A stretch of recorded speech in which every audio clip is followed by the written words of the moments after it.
Yeah. All right, let's go question 4 here. How do you think the Huskers will do next year? So, this is the one where we can. There's been a lot of changes. The coaching staff has made some changes. There's going to be potentially some changes schematically, offensively and defensively. Do we do a little more 4-man front and 4-3 on the defense? Offensively, do we get under center at times? I mean, so there's a lot of change going on. I'm curious your perspective and whatever you've heard. I mean, how do you see the changes? Taking place on the field. I was I was initially really concerned about our defensive line, which I think a lot of people were, but the players that they brought in, I think, are going to be really good. You know, I Mm. assume they're going to fit. They seem like they're going to fit, but I guess you never know until you really see them out there. But I think they filled in a lot of those holes, and they brought in so many guys out of. And the secondary obviously was the other one, but they have brought in a big number of guys at that spot. So I'm just having to guess that they're going to find the right four to get back there and play in the secondary. So where my initial concern was the defense, I think they've probably answered those questions. And I think the defense could Mhm. probably be pretty good this year. I think our wide receivers and our backs are going to be as good as they've been in a long time, in my opinion. We're a little thin at tight end. Obviously Vokalek is really good. And I don't know what, Fidone's time frame is with his injury, but as long as we stay healthy, Vokalek's as good as there is in the Big Ten. So with a great backfield, great receivers, good, nice tight end. My personal opinion, honestly, is going to come down to those quarterbacks. Mhm. Whether it's whichever one of those guys end up being out there. I think that's, in my opinion, where it's going to come down to. O-line, I think there's maybe a few question marks there, but for some reason that doesn't concern me quite as much as some of the other ones. And we're going to find out where we were with Adrian Peterson. Adrian Martinez. Mhm. And I feel like he was always an incredibly talented quarterback. We just could never quite get it done in crunch time at the end. If the guys that are coming in are going to be as talented and can do the things that Adrian could do, I don't know. So to me, that's the biggest question mark right now, is to see Mhm. A, which guys out there on the field, and B, if they're going to really be able to be out there and be the same type of an athlete and dynamic player that Adrian was. And hopefully they can be what Adrian wasn't at the end of the game, and be Mhm. able to finish those things. Because sometimes talent's one thing, but a little bit of moxie at the end of the game to be able to kind of finish those things out is almost as important. I think our special teams hopefully are going to be better. I was at several practices this spring and watching those guys punt. I mean, I've never seen that many balls hit the roof of the Hawks that were getting punted. I think the guys that they brought in are really good. So I'm hoping Mhm. the special teams issues are going to be cleaned up. So I think we're going to be better. Obviously, I think we're going to win more than 3 games. I think a lot's going to come down to how we do in that Northwestern game, because we've got, Mhm. if we can get that one taken care of, we got several winnable ones all the way up to the Oklahoma game, and that could set up a pretty big one in Lincoln against Oklahoma. So, I'm not going to give you a prediction on wins and losses, but I think I think we can be significantly better than we were a year ago if the quarterbacks play up to their potential. And I think Casey Thompson's a great player, but I hope everybody isn't completely ruling out Chubba Purdy. And then guess what? You also have Smothers down there who Mhm. isn't a bad player at all. And I felt like he played pretty good against Iowa. So, you never know if Smothers is going to be able to come up and kind of sneak up on those guys. So I'm really excited to see how that quarterback room ends up during the Mhm. season. But just really excited to get rolling and get to watching those kids play. Yeah, especially when you have a season of off season of change like this, that's all the more important reason. From when I've talked about like quarterbacks, sometimes you got to take a green jersey off a guy. Like I think the world of what Casey Thompson could do. I think the world of what Purdy could do, and we don't want to forget about Smothers. I hope that the competition is there. I hope it's a real and legit. That's all I want you to do is earn hell. When Behringer and Frazier had to go head to head the entire offseason going into the 95 year, and that's those two guys. And Osborne had them going up all the way into fall camp. I mean, nobody's too good for a competition. I'm curious, from a coaching standpoint. Um, let's say, so this team right now has like 33 newcomers on it, and like 15, 16 of them have come from the transfer portal. And it's been a huge infusion of talent. In fact, Michael Severe last week talked about how this is a more talented team, he thinks, now than what we had a year ago. But how do you, as a coach, how would you go about trying to make sure that that team, all these new guys coming in, that it's going to work? How do you get them to gel in a hurry, so to speak, so that it looks like a cohesive unit in the fall? Well, and that's the next thing I was going to bring up. So, excuse me. So it's a challenge. I mean, it's a challenge at any level, but now, with the combination of NIL and the portal, that has made every college football coach's job, in my opinion, a lot more difficult. And when you're going to be turning over those rosters like they are every year to try and get these kids that are, some of them making a fair amount of money in the NIL stuff, and coming from all different places. Some of them might be 21, 22, 23 years old. And to all of a sudden all be bought into the University of Nebraska and fight for the University of Nebraska and love this place and fight and scratch and claw for it. That's a tough job for Coach Frost. But the good news is he seemed to have done a pretty darn good job. I realize our wins and losses haven't been where they need to be, but I just feel like our culture and just our team unity has been pretty good over the years. And so that might be a strength of this staff, but, not only the players coming in, new coaches that are coming in too. So everything that I've heard from the kids and the people that I know, it sounds like it's going really well right now. It sounds like the kids are, meshing well, and that the coaches and everybody are kind of getting together. And hopefully if everybody has the same goals, if everybody wants to win football games, it shouldn't be difficult to develop that culture. But that is a big thing, because what wins those games, what wins those tight ones. And one thing Coach Osborne always says, unity is one of the most important characteristics of any team. If they love each other and they're willing to fight for each other, then you're going to have a better chance of winning those close ones. And so, that's going to be something we're going to have to, I'm sure Coach Frost is addressing, and we'll see how it all comes out. But everything I've heard, it sounds like it's going pretty well right now. And I think that's going to be a big portion of, or a big part in how we do in those, especially in the close ones. Yeah, the unity of purpose, I think Frost has said a number of times. And when we had Coach Osborne on, he talked about with his staff, it was the institutional knowledge of guys that had coached together for so many years, 10, 15 years. I'm sure you've experienced this with, some of your staff. They've been with you for a number of years. You walk into some game and you're playing somebody and they come out and do something crazy schematically, and you can go, well, 5 years ago, this team did the same thing against us. How did we respond? And, we're not necessarily going to have that with this staff this year. They don't have all that kind of institutional knowledge together, but I think that we've got some really talented coaches. I think, they can, we got to get these guys ready. And one of the things with the transfer portal that intrigues me a little bit, fans were guilty of this, is that we jump on the new thing. The new guy comes in and, he's, this is the best guy, he's a 4-star, 5-star, whatever.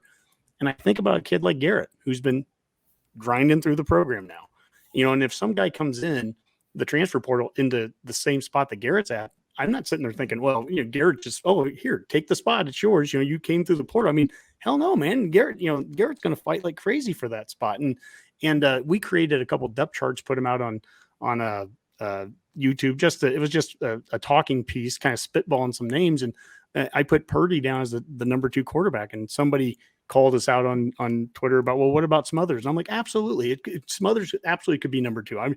I'm guilty there. I moved him off of number 2 to put somebody else in there. And if I was Smothers, I'd be pissed saying that, like that's, someone's not coming in and just taking my spot. And I guess it's the game has changed so much with the NIL and transfer portal. It's a different world today than it was just 5 years ago, but there's always going to be Garrett is a kid I absolutely can root for. There's nothing I want to see more than a kid in his 6th year reaching all of his goals and dreams, and he stuck it through. I think that would be great. Yeah. And the portal is definitely, it's created more internal competition, and it's made it tougher for those tweeners to, stick it out and stick it out and stick it out and finally get your chance. You got to fight off, you got to fight off the new recruits that come in every year. B, if you also have to fight off the and I'm saying fighting them off. I mean, within a team concept, but to stay on that depth chart, you gotta stay in front, and you gotta battle those new guys that are coming in. And so I think right now Garrett's in a pretty good spot. He broke a bone in his foot in the Wisconsin game, actually, and had to have surgery, but he's finally going to be he didn't play in the spring, unfortunately, but he's going to finally be fully cleared tomorrow, actually, which I'm kind of excited to see how things go. Tomorrow will be his first day fully cleared. But yeah, I mean, it's a battle every day, I think, at that level, even if you're a starter. I mean, you gotta fight and battle and scratch to maintain that spot, because there's no chumps behind you. I mean,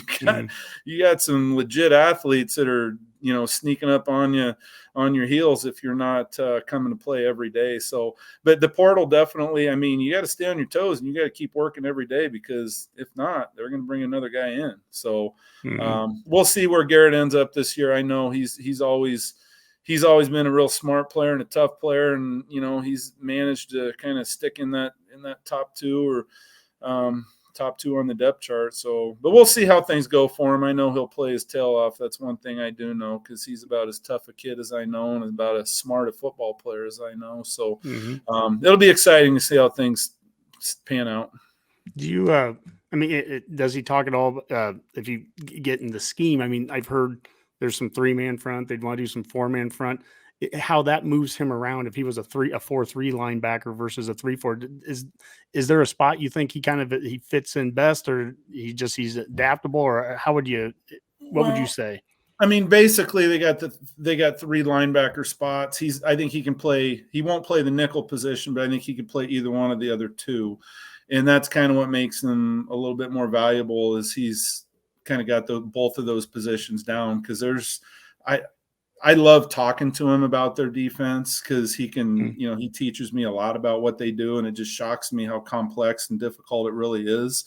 And like I said, I think that's kind of what makes him valuable, because he can play multiple positions at that linebacker spot. And, I was just listening to Coach Rude at the spring game, I guess. I was actually eavesdropping, but he was talking to some recruits about how those older kids with Nick and Luke and Garrett, how Coach Rude can be out of the room, and those guys could basically run practice if they had to, and they're now they went from being undergrads to kind of running master level practices with those guys, because, Reimer and Henrich and Garrett are just so smart that they can do so many more things now than they could 2 and 3 years ago. So I think we've got some good kids at that linebacker spot, kids that can run, that are tough, but most importantly, they're Nebraska kids, and they're very, very intelligent kids that allows Coach Rude to do a lot of kind of cool things with them.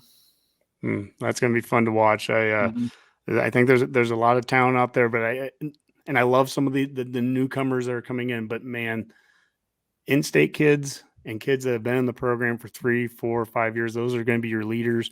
Garrett Nelson, Reimer, Henrich, you can go down the list. There's, for all the shiny newness of some of the new players, there's a lot of guys that have played a lot of snaps here too, and that have bled a lot and been here for a number of years. And but as a fan, I really want to see them. I want to see success for them. Those guys, they've stuck it out.